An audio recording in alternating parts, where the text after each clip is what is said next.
Good afternoon, ladies and gentlemen. Welcome to the White House. This is your daily briefing.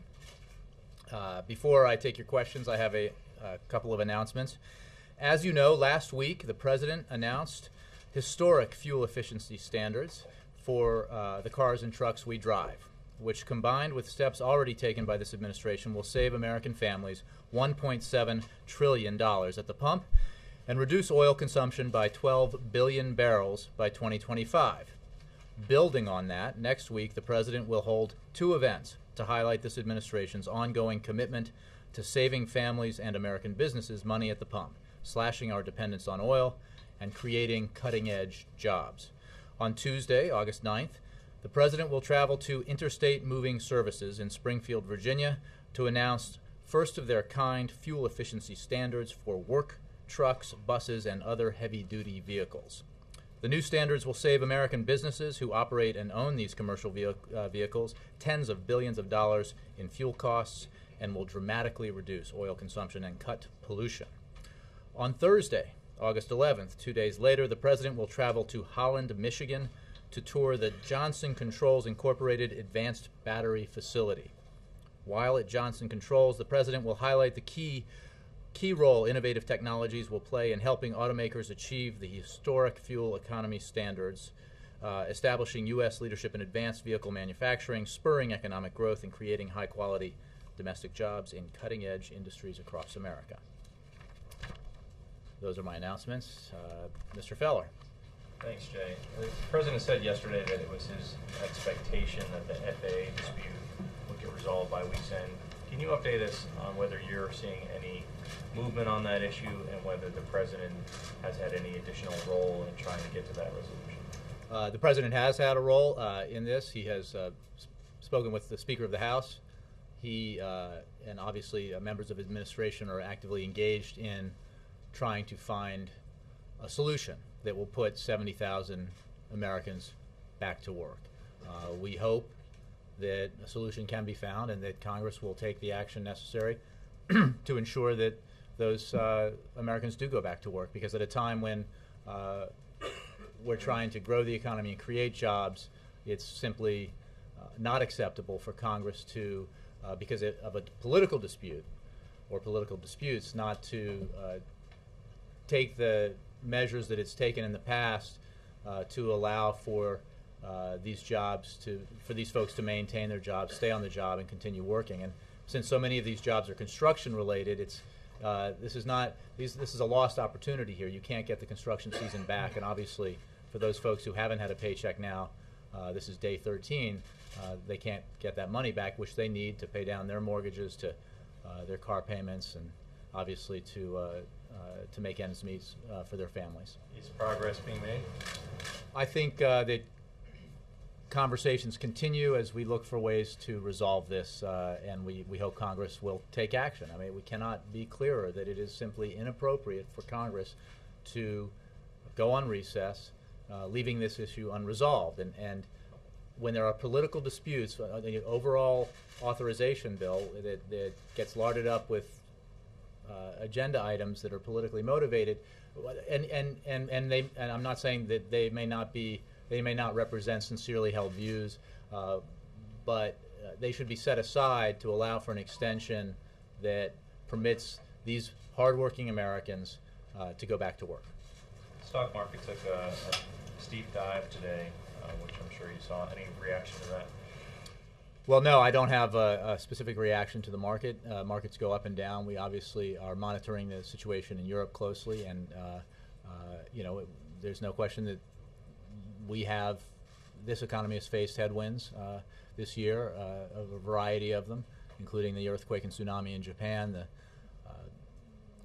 the increase in oil prices, energy prices that resulted from the unrest in the Arab world, and the situation in Europe also. So our focus has to be on the things that we can control, which is to take the necessary measures, working with Congress to ensure that our economy grows, that we create jobs. We took an important step towards creating economic certainty here in this country by resolving the debt ceiling crisis earlier this week, and we need but you know, these are big issues, and our work is not done, and we need to continue to focus on what we can do to ensure that our economy grows and that it creates jobs. Any details on what kind of birthday bash you plan to throw the president today? I think, as has been out there, the senior staff will toast the president later today to mark his 50th birthday with him, and then he will have there will be a birthday gathering with friends and family this evening. I don't anticipate that now. Is this market drop, Jay, is it have anything to do with the debt deal as far as you're concerned? You know, I'm just not qualified to make that analysis. I haven't heard that, and I don't see that reflected in some of the reports. In fact, I think our view of this is that while the agreement, the compromise, did not achieve the kind of supersized deficit reduction that we sought, it did end the uncertainty around the perception, the possibility that the United States might default on its obligations for its first time. That was a good thing. It made clear. I mean, a major accomplishment in this was that in the final days here, the Republicans were insisting that whatever process that became law would force another vote on the raising the debt ceiling, another clash and conflict over this that would create more uncertainty in the next 6 months. The president adamantly opposed that and ensured that this compromise extended the debt ceiling into 2013. It also has upfront deficit reduction of $1 trillion and sets up a mechanism for another $1.5 trillion in deficit reduction. So we think these measures, while not enough, are positive and should have a positive impact on the economy. There are a lot of reports out there today about Secretary Geithner. Can you shed any light on is he expected to stay on now, or he's being asked to stay? What exactly? Well, as Secretary Geithner has said, he hasn't decided when he will leave, and he has said he will be here for the foreseeable future. So I point you to those comments. That's what he tells us, and he's obviously a key member of the economic team. His service has been extremely valuable to the president, to the administration, to the country. But I don't have any more information on that for you. Yes. Larry Summers in the Washington Post yesterday suggested that the economy had a 1 in 3 chance of heading back into a recession. Mm-hmm. Does the president share that view? I was asked about this yesterday, and I no, that's okay. I don't. Again, that's a piece of economic analysis. We believe that the president believes that the economy will continue to grow, that the economy will continue to create jobs, and that we need to do everything we can to enhance that growth and enhance that job creation. Well, I pointed out yesterday that it's certainly the case, and this is an observation about outside analysts who continue to believe that the economy will grow in the second half of this year, and then we need to just focus on the things we can focus on, which is to take the measures necessary to spur economic growth and job creation. I believe the Dow has gone down. Obviously, the day's not over, but I believe the Dow has gone down now more than during that controversial TARP vote. And analysts are saying that the reason that this is happening is because of uncertainty about the American economy, that we are entering a double-dip recession, or at the very least, a period of real softness and weakness for the U.S. economy. Mm-hmm. What is the administration doing? Well, the analysis I saw today was not about the American economy, particularly in terms of what's happening. But there are obviously there are a lot of global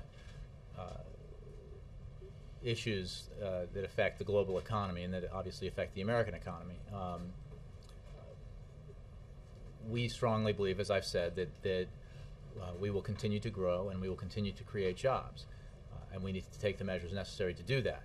We have encountered in this calendar year a number of economic headwinds that could not have been foreseen. The tsunami and earthquake and tsunami in Japan that disrupted global supply chains, the unrest in the Middle East, which had an impact on oil prices, and the situation in Europe.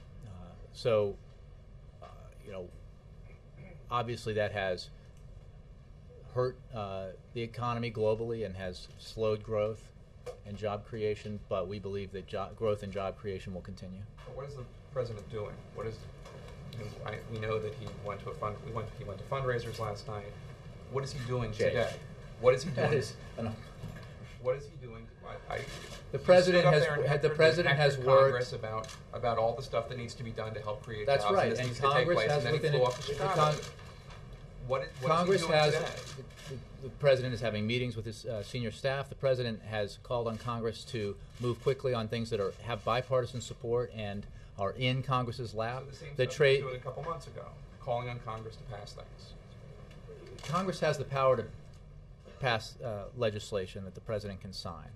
The actions that it can take could create more jobs right now if it passed the patent reform, if it passed the free trade agreements. And as you know, there are other issues that the president encourages and will push hard for the Congress to take up when it returns from its recess, including extension of the payroll tax cut, which has this year put an additional $1,000 in the pockets of every American or typical American family, and he believes we need to do that again next year because that assists those families and giving them the ability to make ends meet and puts money back into the economy, which in turn sustains businesses and creates jobs. And he will continue to come up with and propose measures that we in Washington together can take to spur further economic growth and job creation. Has he called Mitch McConnell? Has he called John Boehner?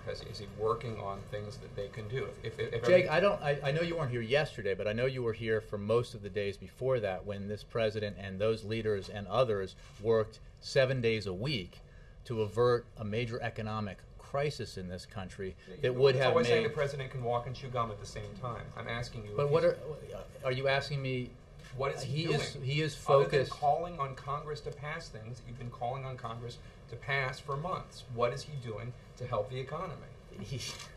He is working very closely with his senior economic advisors to come up with new proposals to help advance growth and job creation.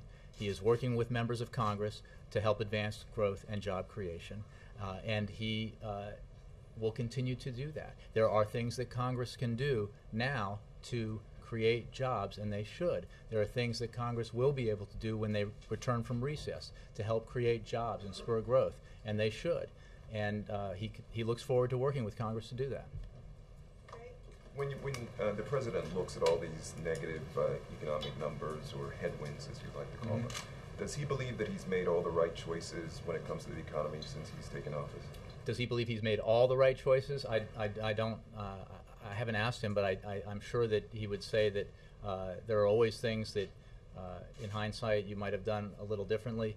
The simple fact of the matter is, as I know everyone in this room knows, that the recession that this country faced when this president took office was the worst since the Great Depression. And when he took office, there were many analysts who believed that we were going to go back to another Great Depression, that we could see levels of unemployment that rivaled the Great Depression, that we could see global economic collapse, we could see the necessity of nationalizing the banks, that whole industries would go under. That's the world we lived in when this president was sworn into office. We had a recession that cost 8 million American jobs. That in the quarter prior to, and the quarter during which he was sworn into office, the economy was contracting at something like 6%. As you know, for a number of quarters now, the economy has been growing. For over 15 months, private sector jobs have been created, more than 2 million private sector jobs. None of this is enough because 2.1 million private sector jobs is only a portion of the 8 million jobs that were lost by the recession that this president inherited, which is why he has worked so hard, why he has taken measures like he did against a lot of advice and against the advice of a lot of folks now who have to explain why it was okay with them to lose the 1 million jobs in America that the auto industry would have lost had this president not moved to save the domestic auto industry, the measures that he took to stabilize our financial system and our banking system, and obviously the measures he took to begin the recovery in this country. Is it enough? Not even close to enough, which is why that every day this president's focus is on the economy and on job creation. But just to continue on Jake's thought, then, what else can the president do? I mean, he does make, we hear often from the podium here that he's making calls, that Congress needs to do more. Well, let me go to that. Out of the As box I said that he's yesterday, looking for? As I said yesterday, there is no silver bullet, and I have not heard one proposed by anyone in Washington or beyond, that there is a silver bullet to help our economy grow faster or create jobs. Other kinds I of would smaller note bullets. that just in recent weeks, as he was negotiating with a Congress that seemed hell-bent in many ways on precipitating an economic catastrophe, he also passed historic or put forward his historic fuel efficiency standards agreement with 13 major auto manufacturers at his side that will result in enormous $1.7 trillion in savings for American consumers and will create jobs in an industry that the United States of America should own in the 21st century, which is the clean energy industry. So he is also he took a measure to allow for mortgage forbearance for the unemployed, to help those folks who are unemployed stay in their houses by giving them additional forbearance in paying their mortgages. So there are small things, medium-sized things, and big things that this president has done and will continue to do and will look forward to doing, and he will work with Congress to do all of them. Quickly on the FAA, beyond calling for Congress to return and get this funding, vote for this funding, what else? What are some of these options? What other options exist out there? There is one simple option. You mean to do with to restore the 70,000 Americans to their jobs? For Congress to act, to come to an agreement. Because of the nature of the recess they are in, they have the capacity to pass a unanimous consent measure that would allow an extension to be passed, which the same kind of extension that has been passed 20 previous times just since 2007, that would send those Americans back on the job. And to the point of the need for ideas to create jobs and grow the economy, I would suggest that perhaps some questions should be directed at Congress for why, in the midst of a situation where we're not growing enough and we're not creating enough jobs, actions taken for political reasons in Congress have thrown 70,000 people out of work. Yes? Jay, does the White House have any information about what's happening at Virginia Tech? Has the president been briefed on that at all? The president has been briefed and will be updated. Beyond that, obviously we're all reminded these kinds of situations are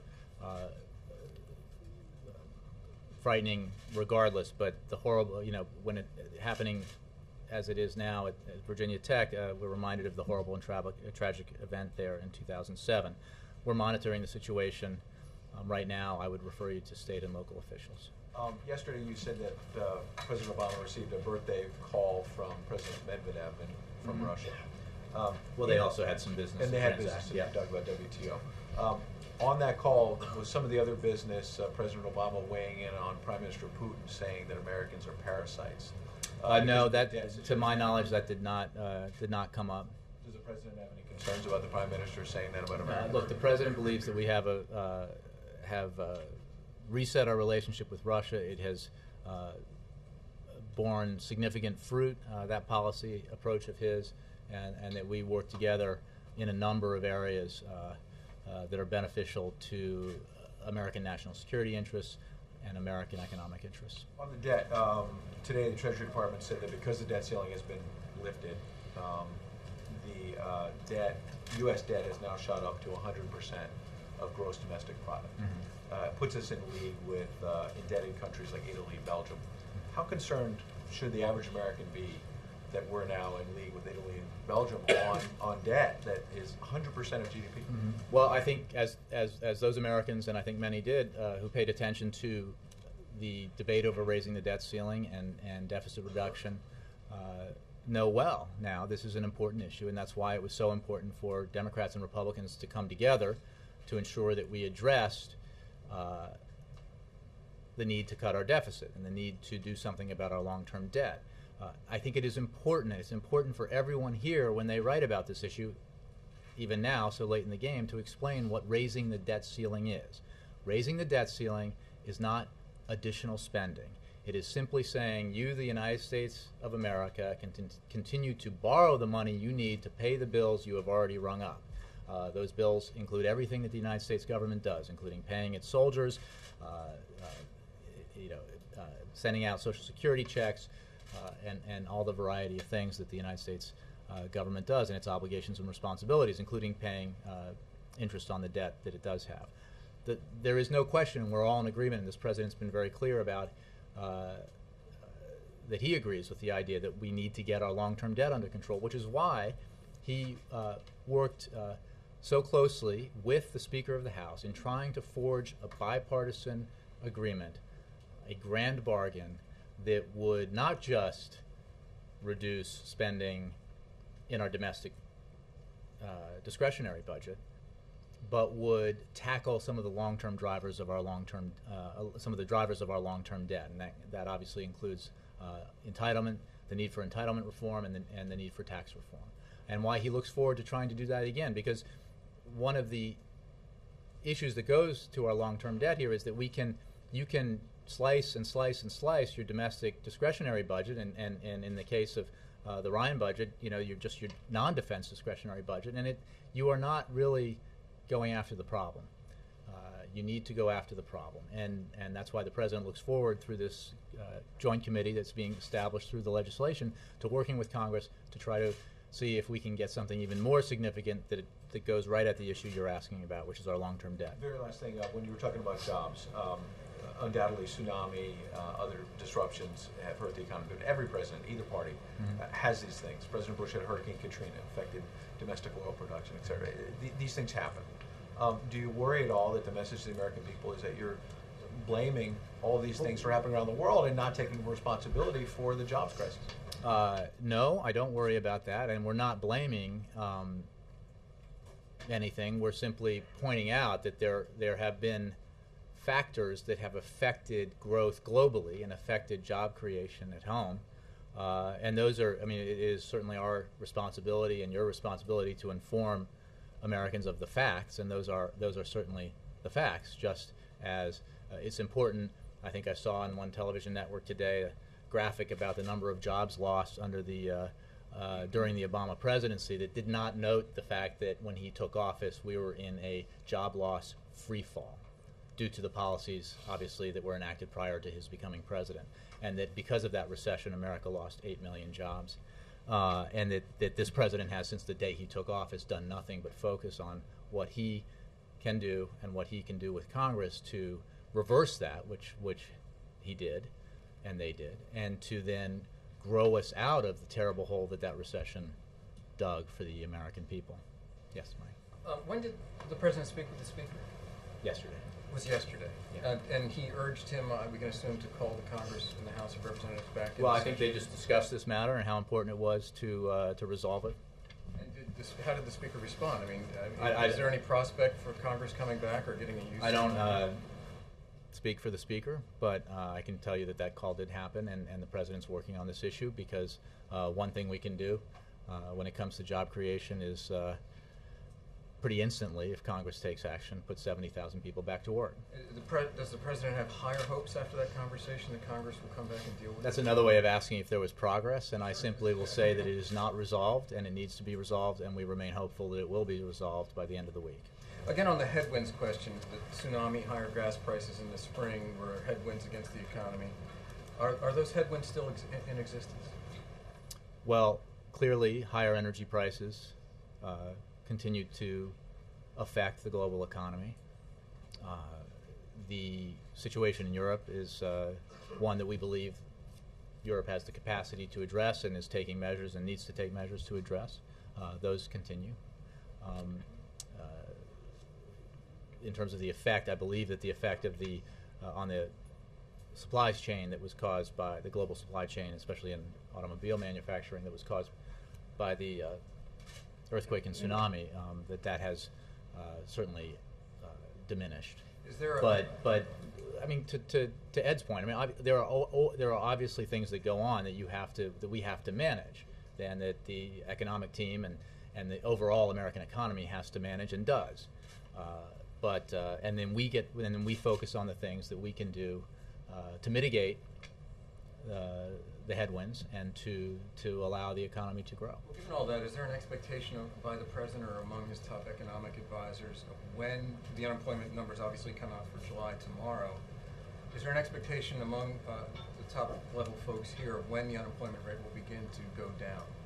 Well, I won't get into the business of forecasting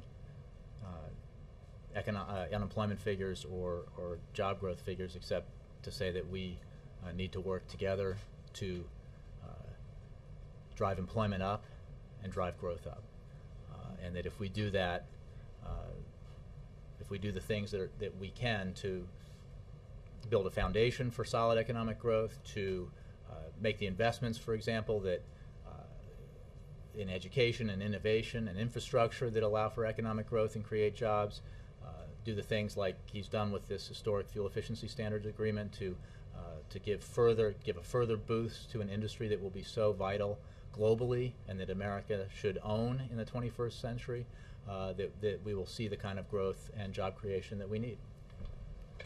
Hey, Carol? Sort of to follow on that, I mean, why should Americans believe that the White House can create jobs when the unemployment rate has been sort of stagnant and the record is sort of moving? Well, the White House doesn't create jobs. The government, together, White House, Congress, creates policies that allow for greater job creation, and that can be through tax cuts, for example, for working Americans. Everyone who works pays a payroll tax, and the tax cut that this president pushed for 1 year, for this calendar year, he's pushing for it to be extended next year. He can work to do the things that I just talked about in terms of fuel efficiency standards or clean energy investments. He very much supports the creation of an infrastructure bank, which has bipartisan support, which would leverage relatively minimal amount of taxpayer dollars to allow private companies to hire folks to rebuild our infrastructure, which in turn will help create a more solid foundation for economic growth and job creation. But as I said yesterday, there's obviously not one single measure that solves this problem. And we can also do what this president has done, which is cut taxes for small businesses 17 times, because small businesses are the greatest job creators in this economy. So he looks forward to finding other ways that we can do that.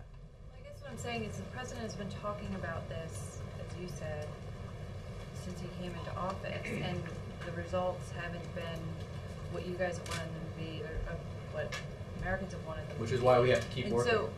And he's going on this bus tour, like, what can he why should people believe him that he's going to be able to do what he hasn't been able to do for the last, since he's in office? Well, he will continue to make the case that we need to take the measures necessary as a country, working together with Congress, that will spur greater economic growth and create more jobs. And he will make the case that we need to do that in ways that,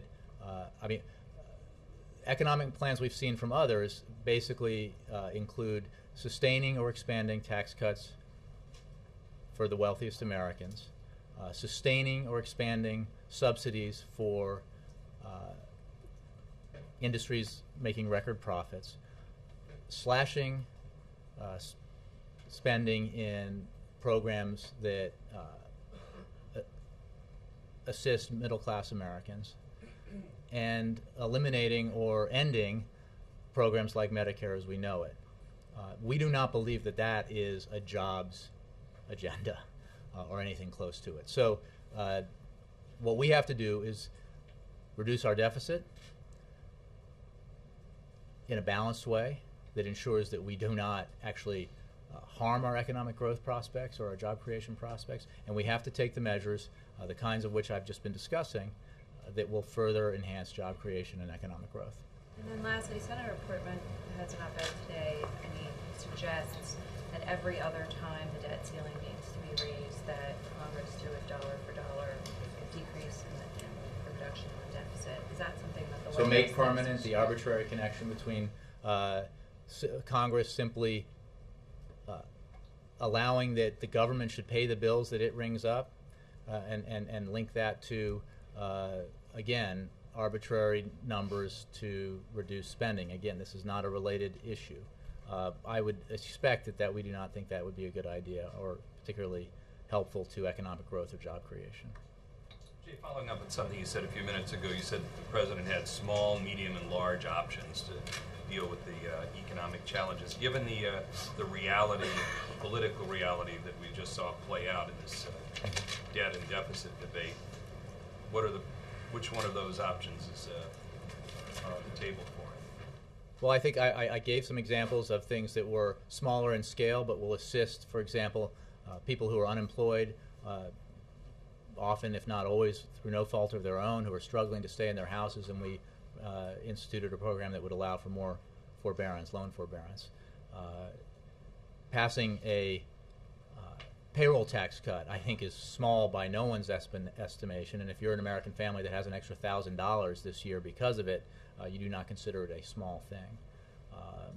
And there are other things that we continue to look to do, like passing free trade agreements, passing patent reform, creating an infrastructure bank. If Congress does that together in a bipartisan way, we could leverage a small amount of public money to spur private investment and private hiring to put people to work right away, repairing roads, building roads, bridges, and airports. These are the kinds of things that we can do working together in a way that is mindful of the fact that we have to be very careful stewards of federal dollars, because we have to be careful about our deficits and spend our dollars wisely. We have to make sure that the programs that we do fund are effective and that they're doing what they're supposed to do and providing the benefits they're supposed to provide. We have to make sure that, for example, as we reduce our Pentagon spending, we do it in a way that maintains our full national security capacities.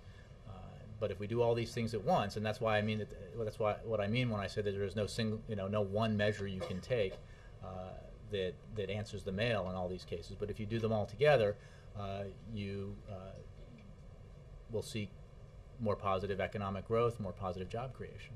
One sort of economic logistical question, unless I've missed it, we haven't seen the mid-session review yet. When is that coming out? I haven't asked anybody about that. I'll have to get back to you on it. It usually comes out by now. I'll have to check. Yeah. Well, I'll get back to you on it. Just delay it, please. Yep. The president had said the other day that he was going to be talking about new measures in addition to free trade agreements, patent reform, everything else that we've been hearing. Is there a timeline for that? And also, is an employer payroll tax cut on the table, and also new housing measures? We're looking at a variety of options, Juliana, and actions that could be taken to spur growth, spur job creation. I'm not going to get into specifics about what they may be.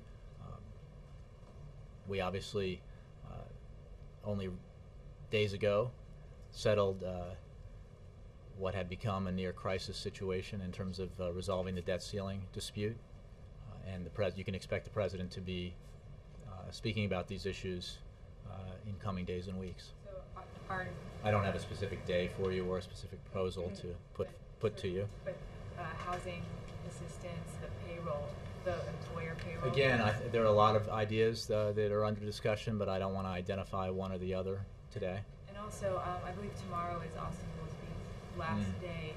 Is there a timeline for appointing a new, or nominating a new? I'm sure that'll be relatively soon, but I don't have a date for it. And also, with that vacancy, with questions about whether the Treasury Secretary is staying on, do you think that adds to uncertainty about the administration's economic agenda?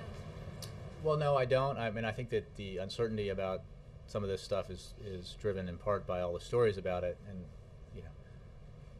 what Tim has said, Secretary Geithner has said, is that he's going to stay in his job for the foreseeable future. There is, and always has been in administrations, a fair amount of turnover. These are very demanding jobs, and that will always be the case. but the President has a lot of confidence in his economic team. Yes, let me get, yes. For me, okay. I have a few foreign policy questions. On American troops in Iraq, any decision made on whether the withdrawal will be slowed down?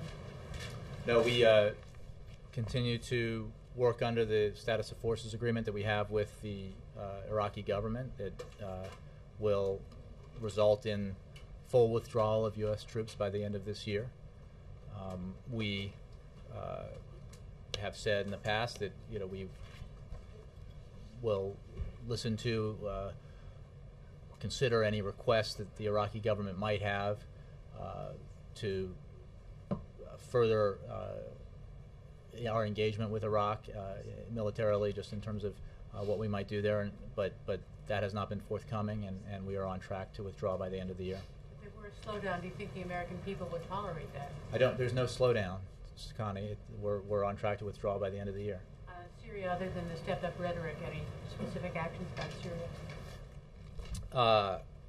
On Syria, let's see what I can tell you. I think what I said yesterday made clear our views of this, that through his own actions, President Assad is ensuring that he and his regime will be left in the past, and that the courageous Syrian people who have demonstrated in the streets will determine that country's future. It has become very clear around the world that Assad's actions place Syria and the region on a very dangerous path. Assad is on his way out, and as Ambassador Ford said, we all need to be thinking about the day after Assad, because Syria's 23 million citizens already are. Finally, any observations on the domestic turmoil in Israel? I don't have any comment on that. I refer you to the State Department. And to follow up on that, on Syria, you used a very strong language and you condemn Syrian regime, obviously, but you have not used Assad should leave. Can you elaborate on that? And second quick question, Senator Lindsey Graham a couple of days ago argued that Turkey should lead a coalition of pressure on Assad. Can you please tell us, do you think Turkey is the longest border with Syria? Well, Turkey is a very close ally and partner, and we are working together with Turkey to put pressure on the Assad regime. Regarding your first question, I would simply say that it's, in our view, it's very safe to say that Syria will be a much better place without President Assad. I think our feelings about the actions that he has taken, continues to take in places like Hama, are reprehensible and appalling, and we believe that country will be better off without him. On Middle East peace process, you made clear that you are very determined to block Palestine's recognition at the UN, which they are saying that they are going for it. My question is, why do you think Palestine's leave aside the rest of the world should have any faith in the U.S. leadership after 2 decades of failure in the peace process? What is that this time you are Well, going I would to say two things. One, that we absolutely believe, and I don't think anybody can credibly suggest otherwise, that the path to Middle East peace lies through direct face-to-face negotiations. It does not come from declarations from international bodies. It has to come through peace talks. As for this country's engagement in the peace process, we've obviously been through administrations, both Democratic and Republican, very focused on this, and have put a great deal of effort into trying to do what we could to bring Palestinians and Israelis together to reach a Middle East peace deal agreement, and we continue to do that. And I think that we are an important player in that, but we are obviously, in the end, it has to be the two sides that come together, negotiate, and work out an agreement that that we can help facilitate with our other international partners, and we continue to work on doing that. Is there anything different than before this time that you believe you are going to be able to pull this off through? I'm not going to make a prediction about it. Let me move around the room a little. Giles. Thank you. On defence cuts, does the President believe that big, long-term, up to $1 trillion worth of defence cuts are the right thing to do anyway? No. Or just, all right, let me put it another way then. Does he agree at all with his predecessor, Eisenhower, that the military-industrial complex can distort policy? I have not had that conversation with him. I think that the President's been very clear, as he said when he laid out his framework at George Washington University, and ever since, that he believes we can get additional savings from the Pentagon budget, which obviously has increased greatly in the last decade. But we have to do it prudently. We have to do it wisely to ensure that we maintain our national security. The cuts, it's important to understand, and this is very complex as you're explaining it to your readers and viewers, that there is the upfront discretionary savings in the agreement reached, within which there is a firewall that ensures that $350 billion of the savings come from defense spending. That is separate and distinct from, and we believe, as the President said, that is within range that is acceptable for reducing our Pentagon spending, or defense spending. The trigger mechanism that if the committee does not succeed, or if Congress does not pass what the committee produces, the trigger that would go into effect and call for direct cuts, 50% between defense and non-defense spending, would result in reductions that this President believes would not be prudent.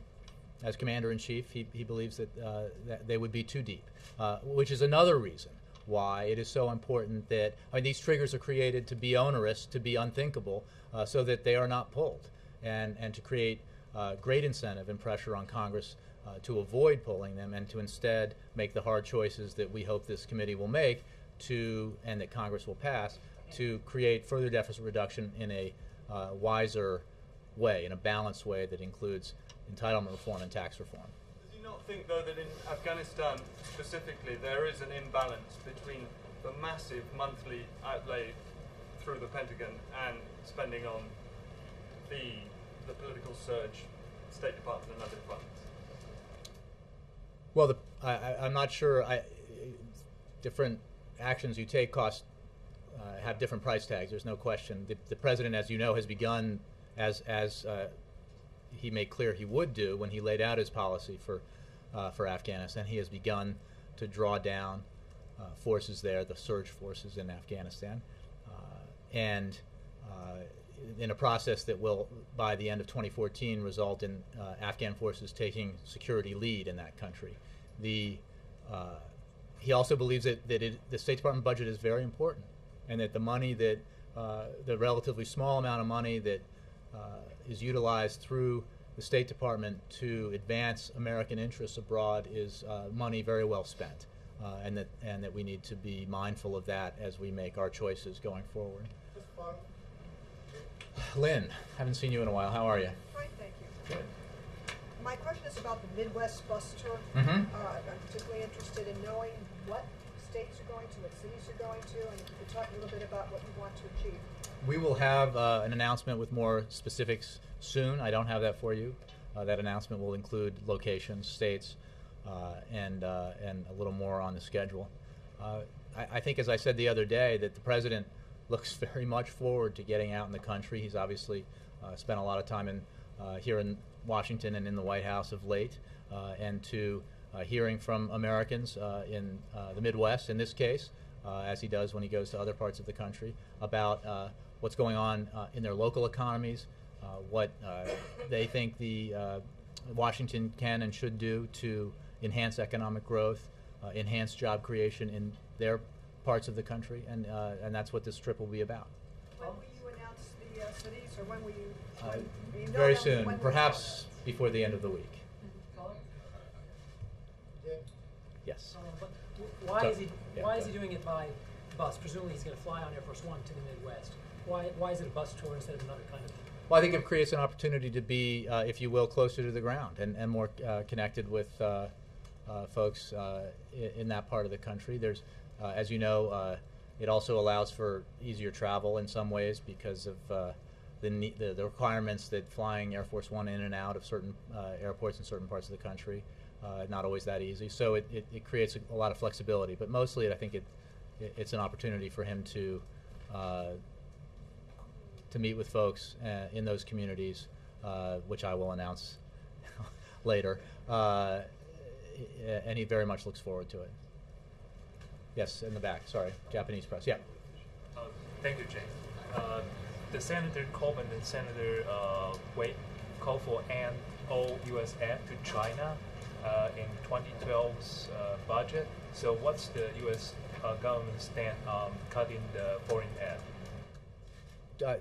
They called for what? I'm sorry, I didn't. And the all U.S. aid to China. You know, I'm not a. Aid to China.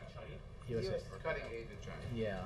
You know, I'm not aware of that call, and I really don't have anything for you on that. If you want to follow up with my office, we can get that. Paula. When the President talks about tax reform, he often says that he would like to have the rates lowered and broadening the base as well. Mm-hmm. So would he like this committee to tackle corporate as well as individual tax reform? You know, I don't think we've, or it has been specified. I think that for a long time since the State of the Union, the President has made clear that he would like to see corporate tax reform, and he also would like to see individual tax reform. And in both cases, he wants to see it in a way that simplifies the tax code, lowers rates, while eliminating a lot of the loopholes and subsidies that, if you will, bastardize the process. And hey, it's in the dictionary. That's clean. And create a situation where a lot of Americans and a lot of American businesses and industries feel that it tilts the playing field in one direction or the other, and that there's an opportunity through tax reform, both individual and corporate, to make it a fairer, more sensible system for businesses and individuals. Thank you. All right. Thanks a lot, guys.